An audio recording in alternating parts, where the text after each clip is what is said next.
Hi, y'all. Liz here with Smart Business Moves, and Tom is not here as my co host today, but you know who is here? An amazing guest. We have Bruce Vance. Hey, Bruce. Hi there. So glad that you could join us here today, Bruce, and spend an hour helping our little group of people that follow us figure out kind of where we're going. It's kind of a scary time. I mean, for a lot of people, it feels not as scary because, okay, we're at least past the big pandemic piece. But there's more stuff coming down the pike. There are more changes coming, right? There are going to be a lot of changes, I think, coming, and it's not going to be easy. We in cleaning we went along pretty much the same thing for about 2,800 years. We have actually found A little bit of time. residues of soap-like compounds that are 2,800 years old. Are you kidding me? Are you No, exaggerating? no, that was just in Clean Facts. Wow. Um, and then in the 50s, we had the first great revolution in cleaning. Okay, We got the detergents. okay, And wait. those See, this is why we brought you on here, Bruce, because you're going to have all the facts and all the details. All right. So, for everybody, first, before we jump right into it all, I'd like to at least have Bruce introduce himself. I know that most of you probably know who Bruce is, why he's the expert, why we turn to him when we want to find out about cleaning. Nobody knows more about actual cleaning than Bruce Vance. Oh, look at this. Tom's coming on here. We'll let Okay, him great. come on in a second. But while he's figuring out how to get in here, if he can, Bruce, why don't you go ahead and tell us about yourself? Introduce yourself. Tell our audience who you are and why we look to you so strongly as the leader. Okay. Uh, Let me see if I can get straight in here. Hey, Uh, Tom. Okay, Hey let's hey, go. Tom. guys, Tom, sorry since I'm he, late. no No I'm worries. problem. We confused. told people you might not even be able to make it. So good on you. Look how fast you got here. I'm Great. I'm Bruce Vance. I have been in the cleaning industry. Well, we've been in town and country cleaning for 32 years, and I've been knocking around the cleaning industry a little bit before that, and carpet cleaning, working for some carpet cleaning companies, probably close to 40 years in this industry. Um, I was involved in getting the first certification, international certification set up. I was the technical advisory chairman after David Kaiser, who deserves a lot of credit for that too, and I don't want to take away from it. Um, and We figure that in that class we have now had representatives from about 500 companies Oh, in 10 wow. countries and at least 5 continents. All right. And that's the HCT program that you're That's talking the about, HCT program. House Cleaning Technician Program.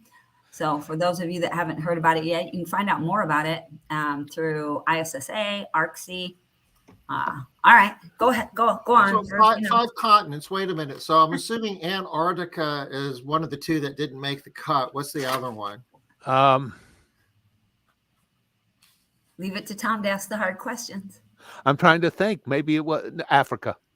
Okay. Oh, As far okay. as I know, we didn't have anyone from Africa. Yet. We, Yeah, we, Bruce. we will fix that. We had one gal who actually, when we were doing a live class in Raleigh, who actually had come from Mumbai Oh, for wow. the class. That's a trek right there. She said she looked on the internet and it said there was no other class like it in the world. That's So True. probably true. Yeah. Yeah. and but anyway, so that's kind of my background, and I finally am off of the TAC chair, although they've put me back on as vice chair. When you Uh, say TAC chair, explain what that is. I mean, this just isn't like a couple of people getting together in their basement over, a 12 pack of beer and coming up with a bunch of no, questions. the IICRC is the largest certifying body in the world for the cleaning and restoration industry. They are American National Standards Institute approved for their standards. They have very strict standards on how you do these classes and these courses. These are not something a couple people, as Tom said, sat in their basement and did. We had have representatives from chemical manufacturers, from um, equipment manufacturers. We get input from the flooring manufacturers. We have a lot, and of course the cleaning industry itself. So it's no one person's idea, and it's what we have to do to verify each question is intense. And Tom was involved in the first run through on this, so he has some concept of what I'm talking about. And is consensus built among industry experts? Liz, you were participated in normalizing the answers to the questions. A lot of it gets kind of nerdy, but it took years to get the final product. Yeah. I remember Liz coming off of one of the meetings there and going, these people are intense. Yep, I remember that too. Was it only one meeting that I said that? No, I don't think so. But yeah, I mean, it's a very serious thing. But as we're moving forward, I think the science is becoming more important. Yeah. As I was saying, tell us why. Why do you think that, Bruce? Well, when we went through the pandemic, the pandemic changed a lot. Yeah. A lot of the trends that were starting got sidetracked. A lot of the thought on how to do things turned out to be very wrong where we started. We had people running around with electrostatic sprayers spraying disinfectant on everything in the house. And then we found out that the fomite transmission is very minimal. Fomite being from a contaminated surface. And what I always like to remind people that disinfectants are regulated by the EPA as pesticides. So would you feel comfortable if I said, I'm going to make you healthy by spraying pesticide all over your house? Not so much. For no good reason, for no benefit. For no benefit. And in a home... Actually, even if it was for a good reason, I'm still not in. It still doesn't sound good, right? Well, no. It depends what you're doing, though. I mean, there's a lot of medical treatments that are, like chemo and stuff like that. It's kind of the same thing, but, the cure, it's worth the trade-off. Yeah. When they were thinking that it was transmitted through surfaces, through fomites, then the thinking was it's worth the trade-off. But if there's no efficacy, then you're just poisoning yourself for no good reason. Probably in home there was, even if it had been fomite transmission. True. You're using a bazooka to do a job you could do with a much lighter gun, as it were. But even multifamily or common area.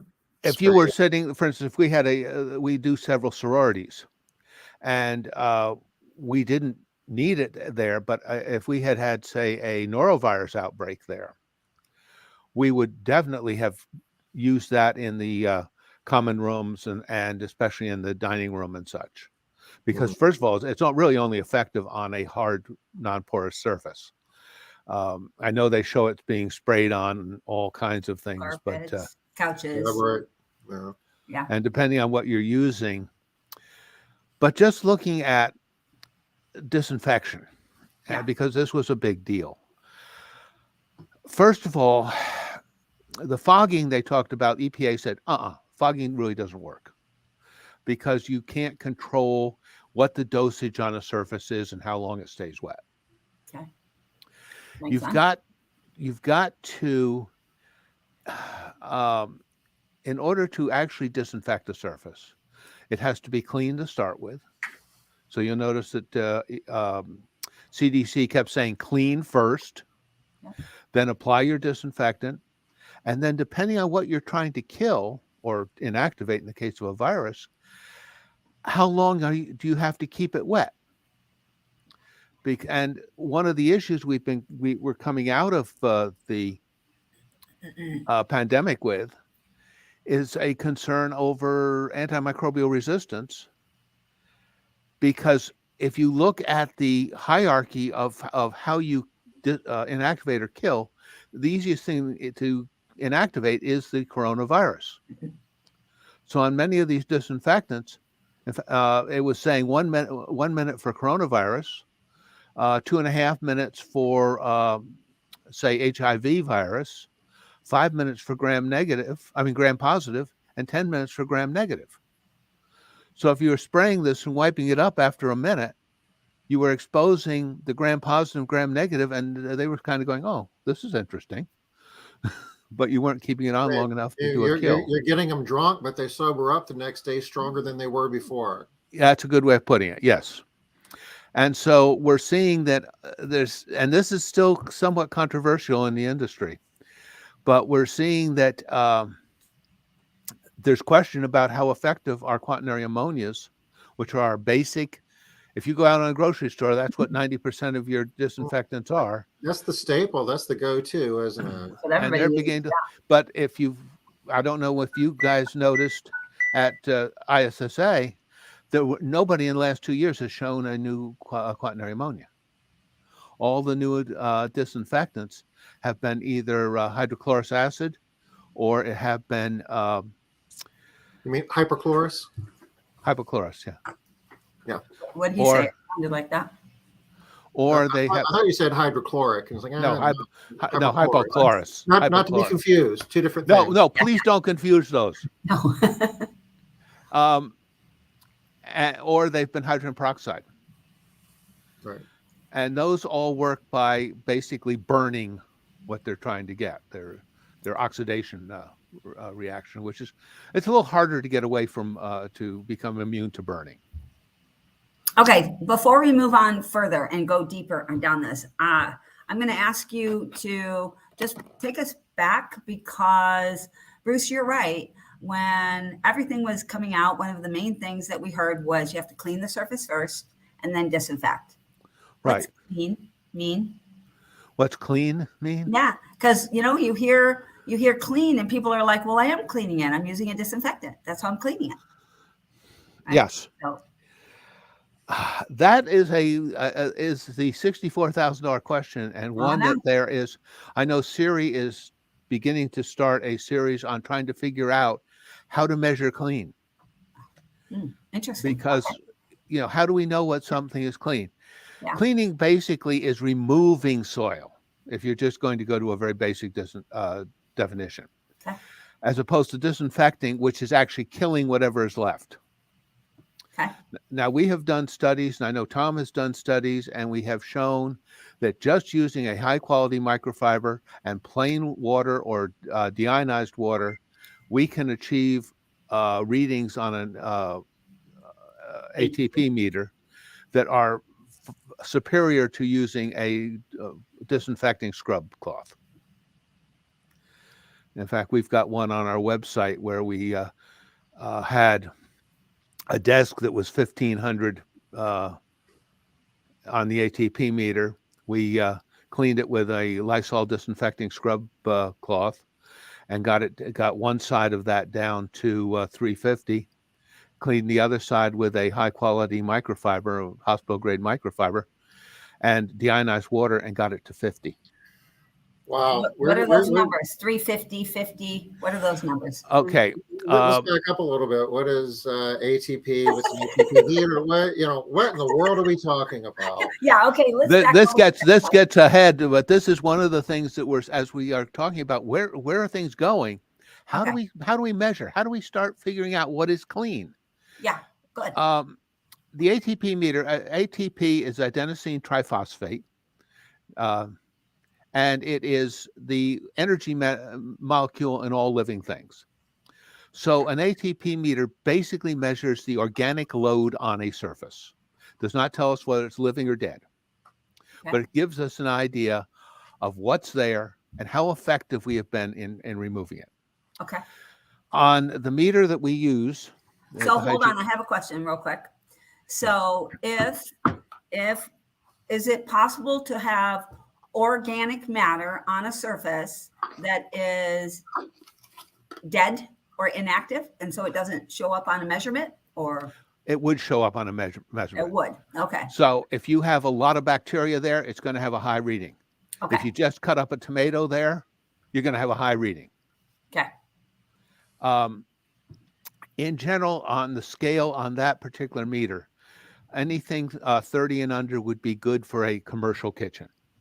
Okay. 70 or under, that's the meter. Tom has one right there that he's showing us. And they have swabs that look kind of like this, and it looks like a big Q-tip, and you do a 4x4 area and put it in there, and it gives you a number. Right. 70 would be good for your kitchen. 120, okay for the rest of the house. 200, let's clean it. 500 is pretty filthy. So like my phone, when my phone had a reading of 370, I should be really scared about putting it on my face. You probably want to clean it occasionally. All right. All right. Because again, your face oil will be picked up on that. Yeah, I'm sure that that's at least a big chunk of mine. And I speak into my phone, so I'm constantly spitting onto it. So I'm sure that's, hey, Denise, good to see you. I'm sure that's at least a good chunk of it there. But we're talking about what is clean. How do we know something's clean? Okay. Well, what we have always done is we look at it. It looks clean. Okay. It's feels clean. Okay. Smells clean. Now, there's some problems with that. We can't see allergens. We can't see microbacteria, microorganisms. And many of the smells that we consider clean actually work against us. You have people who go out and go, oh, I love it. I can smell the chlorine bleach. I know that it's clean. Right. I know what clean is. My grandmother taught me how to clean, and my bathroom is supposed to smell like a pine tree. My kitchen is supposed to smell like a lemon. Right. Absolutely. Now, you notice, though, that when a tanker of chlorine gas falls over and breaks open, that they run around and say, everybody come out and smell how clean it is. Yeah, they get them out of there because it's dangerous. The lemon scent is limonene. Limonene, they suddenly start doing a lot of testing of air quality after and during the pandemic, stuff they hadn't done before. And they found out that the limonene, which is your lemon scent, combines with ozone in the air to form formaldehyde. Oh, I did not know that. What they discovered, I was on a webinar in which some people who were doing this research were talking about it, is that the terpenes, which are your smell molecules in your essential oils, are extremely active, chemically active. And so they get up in the air and then they start reacting with whatever's there. And so you get some very interesting things that are developing from that. So they may not be quite as safe as we thought they were. Okay. That's taking us a little bit closer to why things are changing, why we should be looking for things are going to be different. There are going to be a lot of things. If you went right before as I say, we had the one big revolution of cleaning in the 50s when they came in with disinfectants, not disinfectants, but detergents. We've started another one with the microfibers, with the green cleaning, and trying to figure out what is green, what's not green, and how we can get things that are better and better from a green point of view. And as we went before the pandemic, we had a very interesting interplay between the people who were doing engineered water of one form or another and the chemical companies.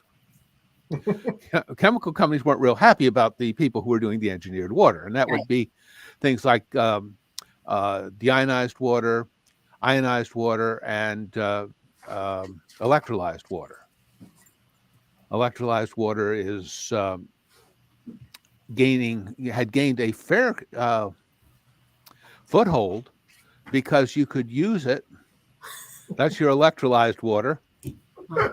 Fancy. Actually, this was an award. We were an early adopter, and they thought so much of us, they actually sent us a silver-plated one. Yeah, that was, Nice. let's see. That was ionized. That was it. Yeah, yeah. It was active ion, And it, electrostatic and charge, it the water, positive, negative, whatever. It was all awesome, except that if you left water in it, it actually grew biofilm, and you were wound up actually shooting more organic matter under the surface than what was there if you weren't. Well, oh, things aren't always perfect when they first start. It was a good we'll idea. talk about that a little bit when we get into some of the surfaces we're cleaning too. Okay. Um, but then the pandemic came along and disinfect, and it was like a gold mine for the Oh yeah. chemical companies. We're beginning to see some traction again from the especially the electrolyzed water. Okay. Electrolyzed water allows you to basically get one stream that is hypochlorous acid, and the other one which is sodium hydroxide, which can be used for cleaning. Which is really just kind of like lye soap, isn't it? Like a Well, degreaser. it's lye, and what you're doing It is lye. yeah, it's lye. No lie. It's lye. Yeah, No lie. It's lye. All right. but with the electrolyzed water, and with the other things you see where they say this is soap free, and we haven't used soap in this industry in 50 years, so don't tell me about that. But detergent free, what Okay. they're doing is they're using alkalinity to mix with the soils, and especially the grease, whatever kind it is that's on the surface, to create soap, basically saponification. And then that's what's doing the cleaning. It's they're basically creating soap on the surface. Bruce, we had a guest on, and I'm thinking it's probably over a year ago, a gentleman by the name of Marty Paris. He is founder and CEO of a company called Annihilator, and they make split stream machines that Right. produce the hypochlorous acid and the sodium hydroxide. It's really cool. He explains how you just take a big tub and throw some salt and water in it and suck it into a machine, put some electricity to it, and you're making cleaning chemicals. It's almost magic. And it works, and it will do a lot of your basic cleaning. If you're Okay. in Hold on. I just need to make sure that everybody hears this. Bruce Vance says it works. So I don't want to hear any more like conversations or arguments about how it doesn't work. It's not real. But there are some caveats coming, Liz. There's Okay, but I want people to at least hear this part, because you know how people just shut down. They're like, they have it in their head. But if Bruce says it works, all right, let's start from there. okay, let's look at a difference. Most of these things are geared to janitorial. Yes. If you're doing janitorial cleaning and Okay. you're in there every day, Mhm. you don't have to have the really big guns, heavy duty cleaners. If you're in our residential cleaning and they, you cleaned on Monday, and Tuesday morning she dropped some egg on the floor and kept it there for until you came back 2 weeks later, Okay. you may need a little bit more elbow grease to get it out of there. Yeah. Now, when you're doing electrolyzed water, you can vary the strength of your chemical by how much salt you put into the mix. Okay. If you get too much, you're going to burn something, because if you have too much OH in there, you've got a problem. So there's a little bit of a learning curve on this. The Zero Res, which is a carpet cleaning franchise that uses this process, had a lot of trouble with browning carpet until they figured out exactly what the right mix was. Yeah.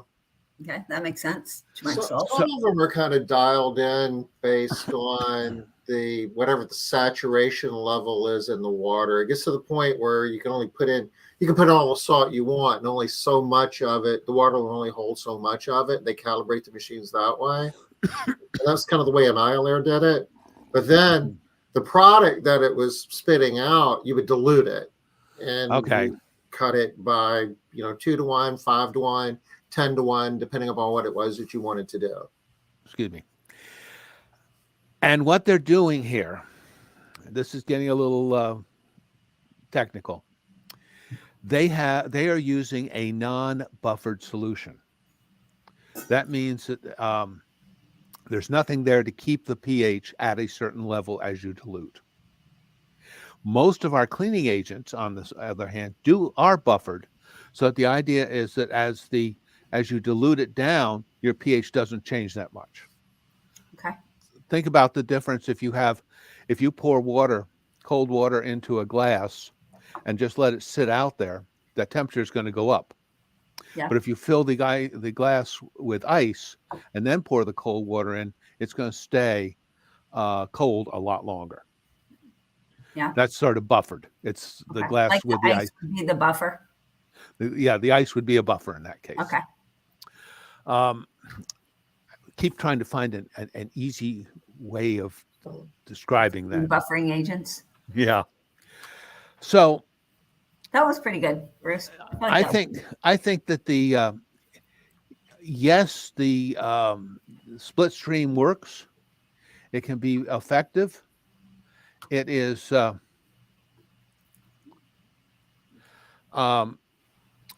it's not going to do everything we need to do. Okay. We're going to have the times we need a stronger degreaser. Okay. But for instance, we take deionized water, which is just pure water, with a high quality microfiber, hospital grade microfiber. And this is all what Tom taught us. And we can do like 70% of our cleaning with that. It will not clean. It will not do your hard water film. It won't do your heavy buildups of grease, but it will do all that intermediate stuff. The advantage of the various empowered waters is that you make them in-house. If you're talking green, there's no petroleum, there's no carbon footprint in trucking it across the country. It's right there. You're making it. So you've got a lot of advantages there. Will some of these, especially the deionized water we use, be approved green? No, because it's the people who do the approval, Green Seal and such, charge a lot of money to get the approval. And if you're making it in your sink you ain't going to pay $7,000 to have the thing approved green. Okay. But it really is quite. So this stuff is coming up, and that's going to be an issue. I'll be curious to see how it plays out over the next few years. I think that it right now, like the Anil Air, is I think about $2,500. I think it's. I mean, they've got two machines out now. I mean, we have one, and at the time they only had one, and I think it retails for around $15,000. It's not a particularly cheap piece of equipment.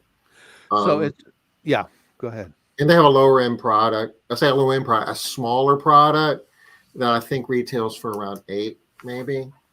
Okay, so I saw, and they were just introducing that at ISSA last year.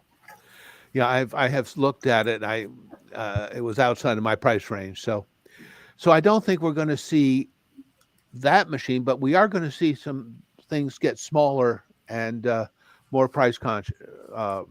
There are some small little things that you can get that will supposedly do the work for you for like I want to say as little as a few $100s. More people are coming out with the ozonated handheld type stuff that you can charge, and they're relatively inexpensive.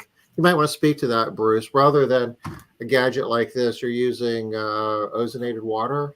Right. Now, the last time I looked at it, I haven't been able to find it, largely because I've been tied up with other things at ISSA. But the last time I saw it, they said that we had 20 minutes, it was a sanitizing agent, and 40 minutes, it was a cleaner, which means you'd have to be running around recharging it all the time. Wow. Yeah. Now, I understand they have improved that, but I have not seen it. So I can't, again, it's a fairly well proven system, but for maid service, it didn't seem to be at that point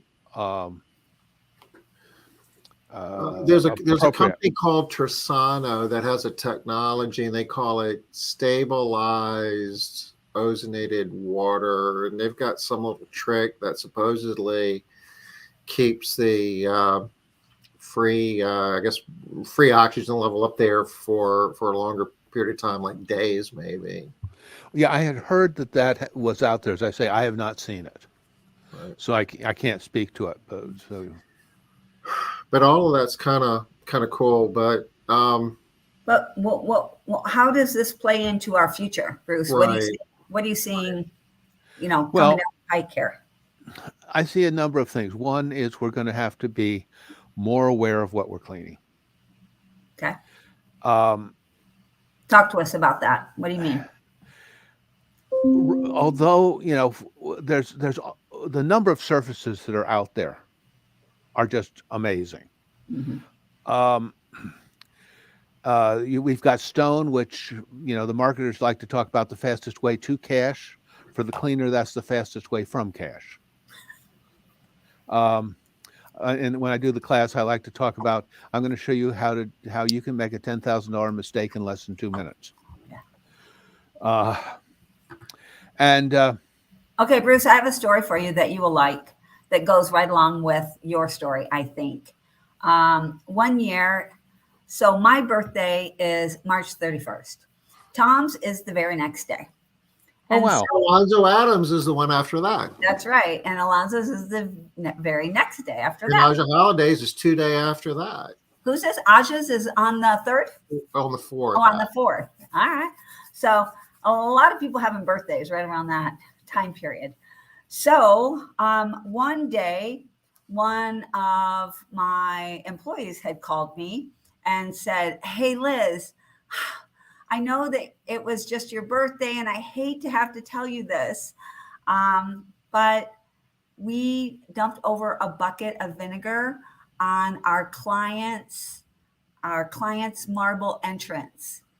Hey, Liz, can you come look at it? It looks kind of scary." Well, I was not happy. I was nervous until I realized that yesterday was my birthday.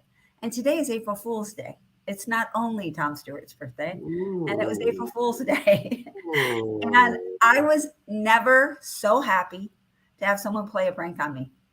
That was the best prank ever. But they were trained, so they understood the chemistry and the surfaces, and of course. pretty cool. Of course. But I thought Bruce would like that. It was just a prank in my case, Bruce. They take the training you provide and use it against you. Yes, they did. Uh-oh, you're muted, Bruce. You're muted, Bruce. Sorry, I had a cough. And years ago, we never had these kinds of finishes to deal with. Nobody had marble floors. But we had one client that did, and we cleaned it with something we thought was going to be safe, and we burned the floor. $20,000 later, we learned. That's when I started going, Hark, I need to know what I'm doing. And that was back before inflation. That was back when $20,000 was a lot of money. Yeah, I mean, a big clean was $75, for a 4,000 square foot house. Oh, wow. So, these things we have to understand. You let you bring that up again. It always brings the mood down.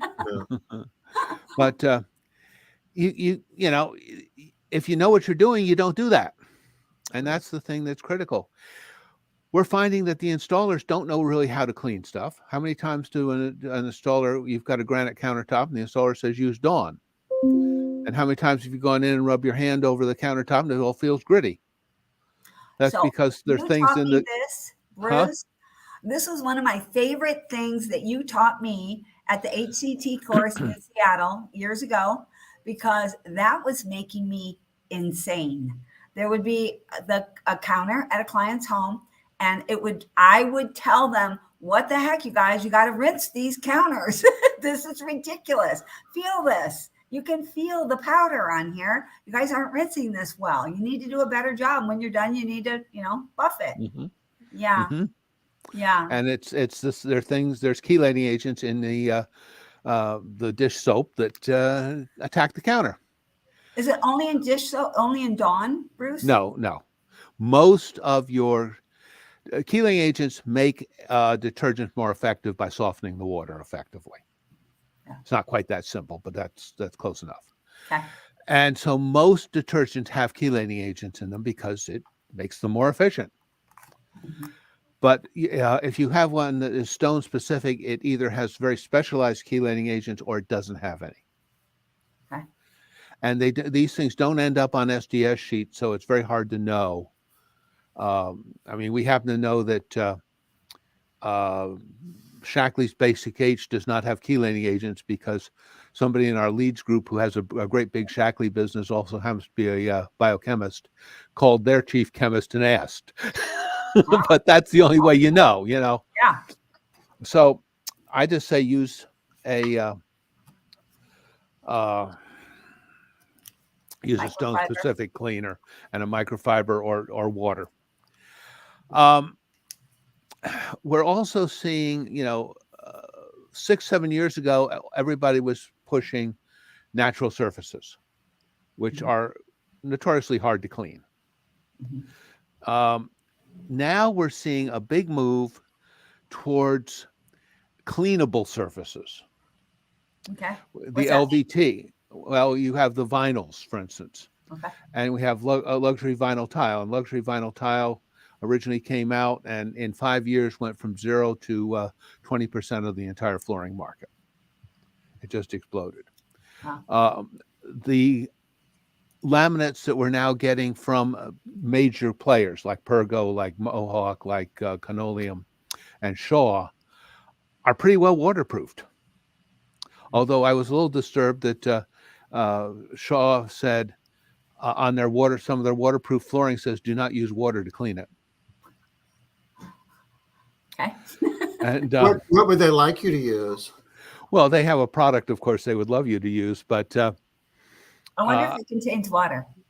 Of course it does. That was my sarcasm in play. But I had been on a little focus group of 4 of us on how do you clean this stuff after post-construction cleaning. And we never said anything about you don't use water. So I emailed Jim Manis, who is their aftercare manager, said, Jim, what's your thinking on this? We would normally use a flat mop with water or sometime cleaner. She says, that's perfect. It's buckets and puddles we don't want. So again, we have to keep up on what's really happening out there. For instance, vinyl, steam mop should be fine, right? Mm-hmm. I would think. No. Not on the seams? What they found was that the super energized vapor can get down in between the seams on most of it, where it condenses, but it can't come back out now. And so they're having mold problems. Yeah, that makes sense. So this is the thing where you've got to kind of keep up on, what's happening. They put this stuff out there. They don't know what's going to happen with it until they get it out there.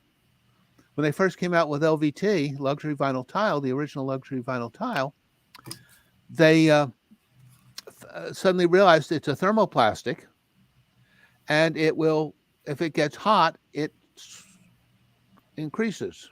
Where am I? There I am.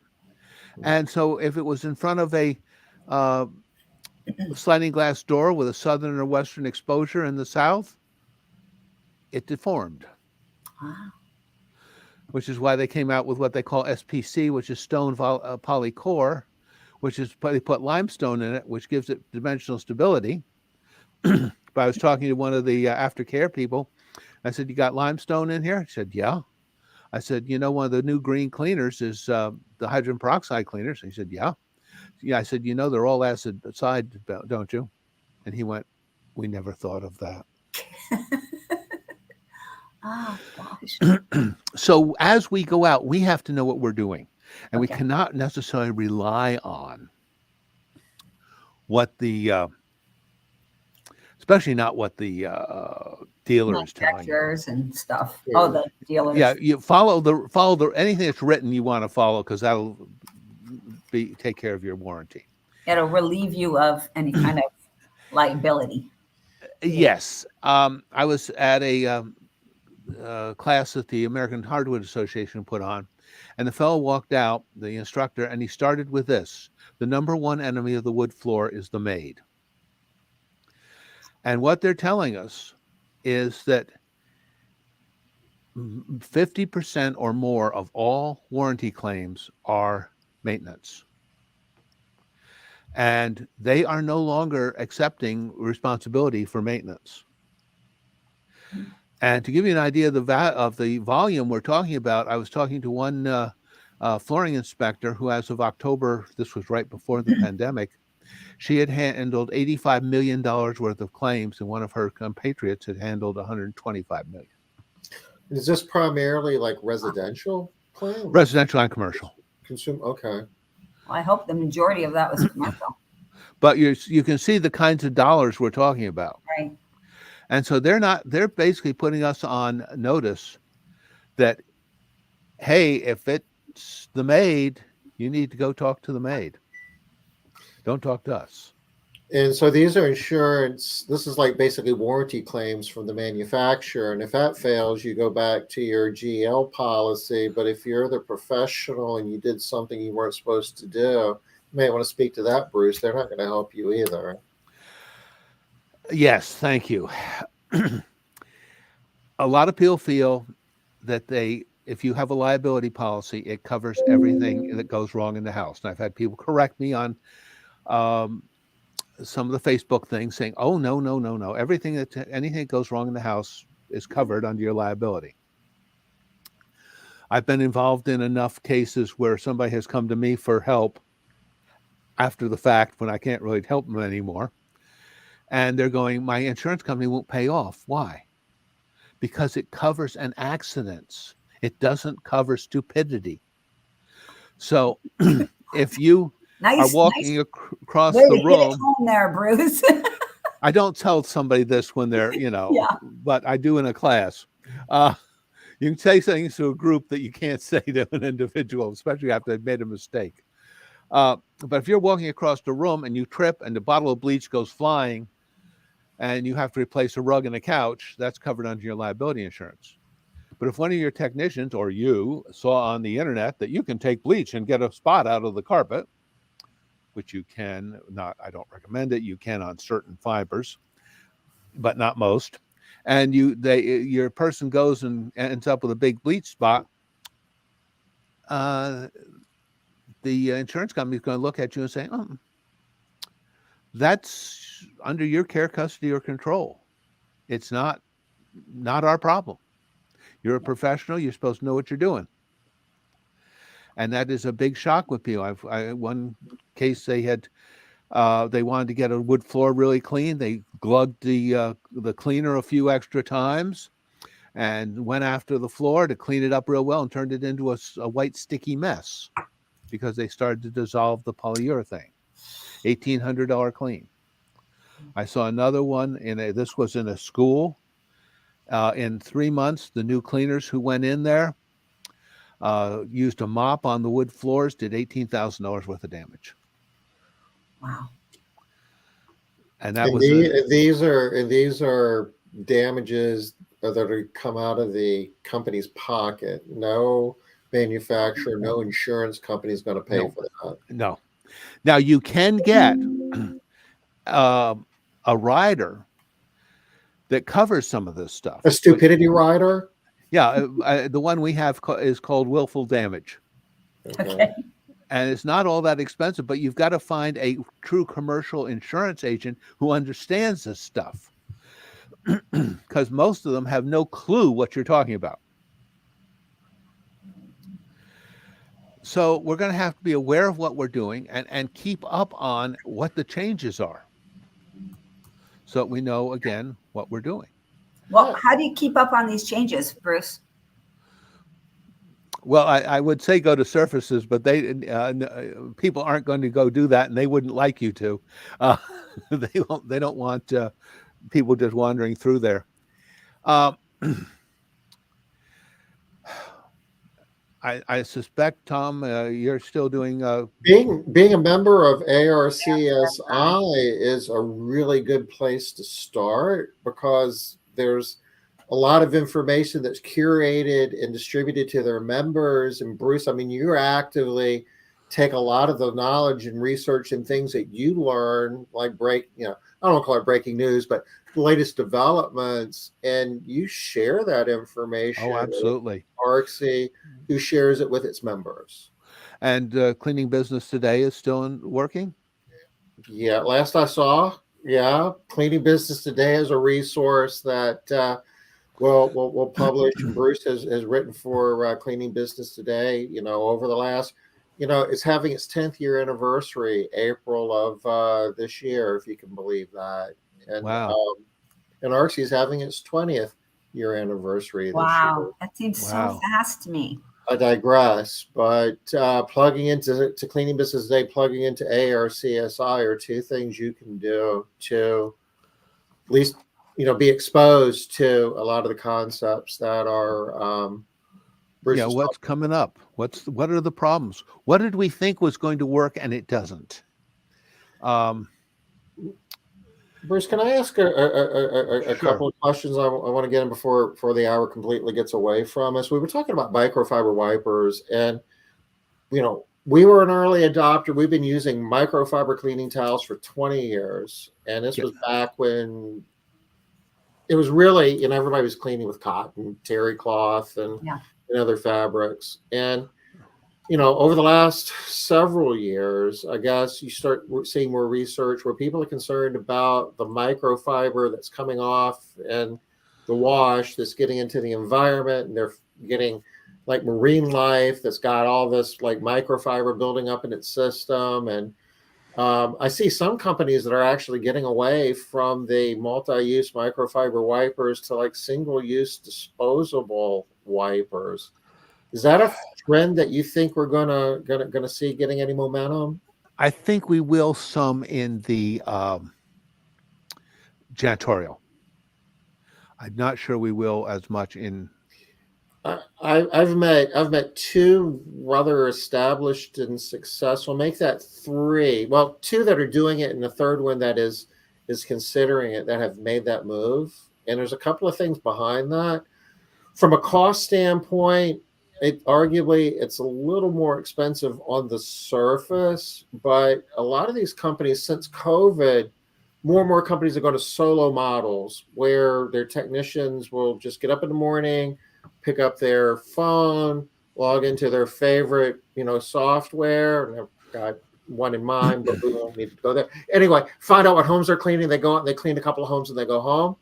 And the one problem that you're always dealing with is rotating the towels that they're cleaning with. And when they're going with disposable, the cost of multi-use microfiber is higher in a solo remote workforce model. When you throw that extra layer in there, disposable really starts becoming a wash. No pun intended. Now, I think one of the questions would be, can it be as effective? From a consumer standpoint, the feedback I'm getting is their customers like the idea more because they know it's clean, that it hasn't been used in somebody else's house, and they don't have to worry about it being properly laundered. In terms of efficacy and how well it removes soil, who knows? Yeah, I mean, if you look at the Perfect Cleans, they have testing showing a 99.99% removal of pathogens in general, and up to 99.9999 on some. Yeah, and we've done studies with ATP. You mentioned some of that earlier, and the higher end microfiber definitely does a better job of removing soil. Right, and that is that gets up to the level of disinfection in terms of removing it. And the other question is, a lot of the stuff that we're talking about here, obviously we think it's important, because we in the industry.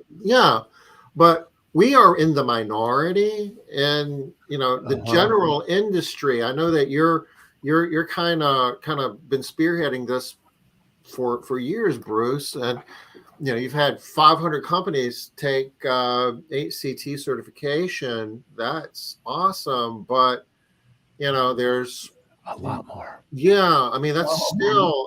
still a small slice of the larger market, and consumers don't seem to really yet grab this. Do you think at some point there's, I mean, with everything that you're doing, the body of science that's building, that there will be some type of regulation coming in play where, the government will, either state or maybe even at a federal level, start getting a little more active and making sure that professional cleaning companies are doing it in a responsible way? I don't know. I do know that a number of states now require a pesticide license to administer disinfectants. Okay. So that's one step there. Um, it's going to be difficult because everybody has their favorite way of cleaning. Grandma did it this way.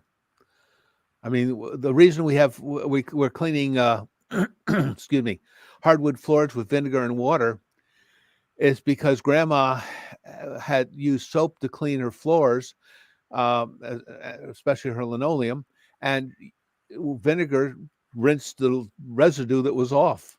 So she said vinegar gets it squeaky clean.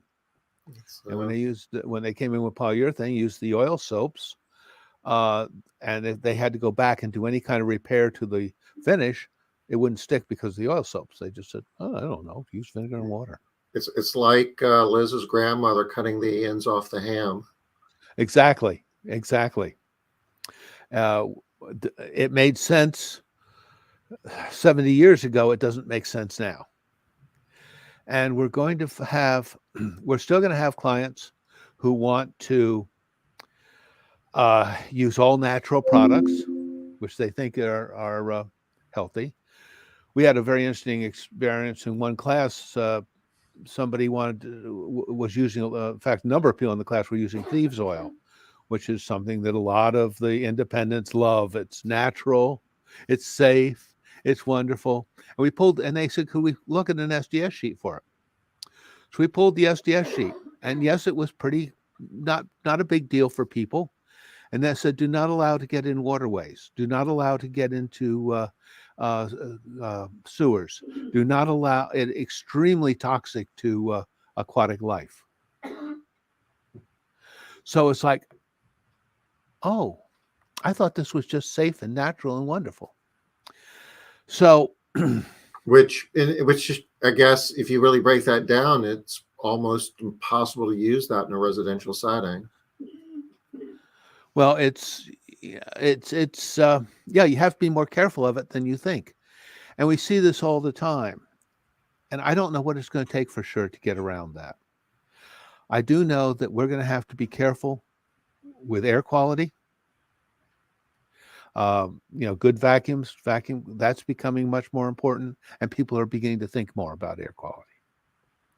We're going to have to be careful about fumes coming off. Now, right now, people are geared to think about the volatile organic compounds, by which they're thinking of these horrible petroleum things. But when you take the top off a bottle of vinegar, you smell it instantly, right? Mm-hmm. You're smelling volatile organic compounds in that case. In fact, Green Seal probably would not approve vinegar because it has too high a VOC content and too low a pH. So as we are, moving forward, I think there's going to be increasing interest in trying to get this stuff right and trying to get so we're not damaging products, especially for the cleaning industry, because we are having more responsibility. And I know that a lot of the individual cleaners have a buy because when they destroy something, they don't have enough money they're sue proof. But which has happened, by the way, in both of the cases I talked earlier about the wood floors. But I think that we need to be as an industry, we need to be thinking about what's really going on here? What we're doing really being that helpful? Are we getting it clean? And again, how do we tell it's clean? And we now have some tools to do that. As an industry matures, it tends to go from being able to determine success from a subjective method, looks clean, or as when I first got involved in carpet cleaning and restoration came along with that, you felt, the wall feels dry. Today, if you did that, you'd end up in court because you have mold growing. So we are now moving in this industry from subjective to objective, where we can actually determine, is this system working? And I think that is what we're going to have to hope is the direction that we go more and more, because that's really when we become professionals and not just a drudge or not just the lady who does for Mrs. Jones. And as we talk to our clients, we want to become more of a consultant for them. I remember walking through a house, and it was a new house, and we had done the post-construction cleaning on it, and I walked through with a couple. I said, now this is such and such a product, a surface. You need to do this to clean that. You need to do this to clean that.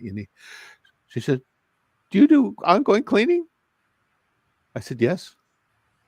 I said, good. When can you start, basically, Okay.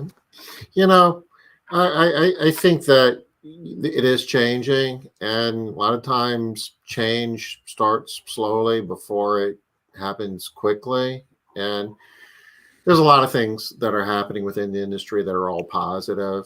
I see a lot of cleaning companies that are growing from a revenue and from a bottom line profit standpoint. Companies are scaling at levels that even 5 years ago you would have a hard time imagining. And certainly on the 20th year anniversary of ARCSI, when you would get together and it was a big deal if you're $1 million company, and now it's I saw some numbers, and just about half of the companies that are on Made Central are over $1 million a year, and an impressive number of them are 2 or more. And it's a lot of things are happening. There's better training. More companies are bringing in professional management techniques. The technology is enabling a lot of this.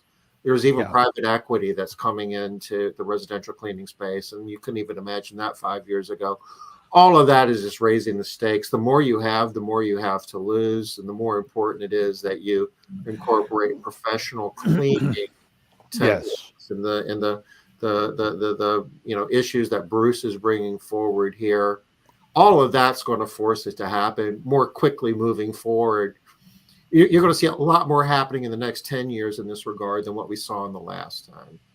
Absolutely. And I think we're going to have better cleaning. I think we're going to have better understanding of what it is we're trying to do. I mean, we saw that just in the pandemic. Yeah. The advice we got in the beginning, and that wonderful article in the Atlantic called that Derek Thompson wrote. What was it? It was Hygiene Theater. That what we were doing really was just theatrical, not accomplishing anything. It was just for show. Yeah. We are right at the top of the hour, but before we go, Bruce, is there anything that you would like to share with the audience? Do you have any HCT classes coming up? Anything that we need to know about that would be useful in this regard? Well, HCT class we have coming up. Let me make sure I've got the dates. We have a Zoom class in February on the 9th and 10th. And if I want to sign up for that, how do I do it? Go to ARCSI, ARCSI, and go to events, and it will have HCT, and you can sign up for it there. All right. So for everybody, that's arcsi.org, I think. And go to events, look for, I think they actually have it listed as HCT. Yeah. Versus, I think you the menu in the here. I'll share my screen real quick. Oh, that's good. And there'll also be one in April. But if you go there, they'll have a list of. There we go. can you see that? I need Yeah, it's little, but I can even see it on my laptop. Okay, so if you go to events, and I did that, it will bring you to this page. Let me back up. We'll take it from the top. Okay. You go to arcsy.org, it'll bring you here. I go to education and events. I go down here and click on live and virtual education and training. And here you go, the IICRC HCT certification program. I'm going to click on that, and I'm going to drop this in chat. Okay, great. And you got something else going on, Bruce? We'll have one in April in you can go to the same place, and that is 13 and 14. You've got it right there. Good. Yep. Is that also a Zoom meeting? That's a virtual, yes. The next, we will be doing an in-person class in Vegas at the show. Okay. That's all the way in October. Right. Yeah. So I don't even think they're taking registrations for that yet. No. And if somebody has, wants a in-person class for a private, we can arrange that too. And how would I do that?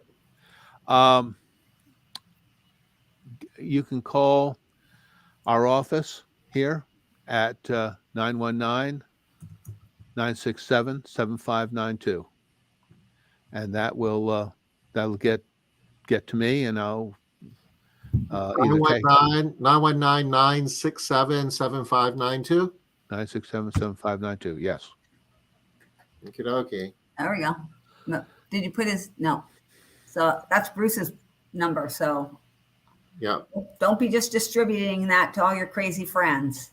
Right. Yeah, that's our office number. Oh, well, then go ahead and distribute it to all your crazy friends. Especially if they're dirty. Yeah, if they need their home clean in Raleigh. Yeah. Or Chapel Hill or Pittsburgh. Yes. Okay, so we're at the top of the hour, Bruce. Any closing thoughts? I think we've got an exciting time to come. I see there's been a lot of change in the last 5 years, and I think some of these trends are going to continue. And I'm not sure where we're going to be in 5 years, but we would have had a hard time when we started this thing. In fact, even when we started the HCT, what's that now? 12 years ago. Well, we started it probably 15 years ago. Wow. Envisioning what we have now and what we would have to be teaching.